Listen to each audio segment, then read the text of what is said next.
ఈ దేశంలో మసీదులు లేని ఊరు కనిపిస్తుందా? ఈ దేశంలో చర్చిలు లేని ఊరు కనిపిస్తుందా? ఇస్లాం ఎక్కడ పుట్టింది, ఇవాళ ప్రపంచంలో ఏ స్థాయిలో నిలబడ్డది?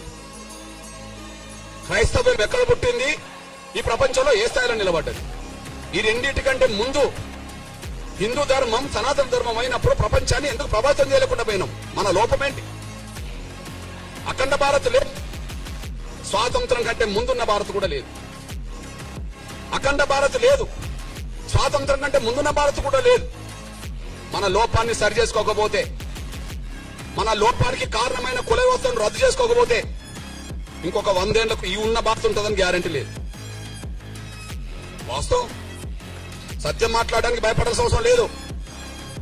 ఎందుకు అఖండ భారత్ లేకుండా పోయిందో స్పష్టం చేయండి. ఎందుకు ఉన్న భారత్ కూడా భారత్ లేకుండా పోయిందో, స్వాతంత్రం కంటే ముందున్న భారత్ స్వాతంత్రం తర్వాత ఎందుకు లేకుండా పోయిందో స్పష్టం చేయండి. ఈ దేశంలో ఏ విశ్వాసాలు పెరిగినాయో స్పష్టం చేయండి. ఆ విశ్వాసాలు పెరగడానికి, విశ్వాసాలు గల ప్రజలు పెరగడానికి, ఆ సంఖ్య పెరగడానికి ఏం కారణమో చేయండి.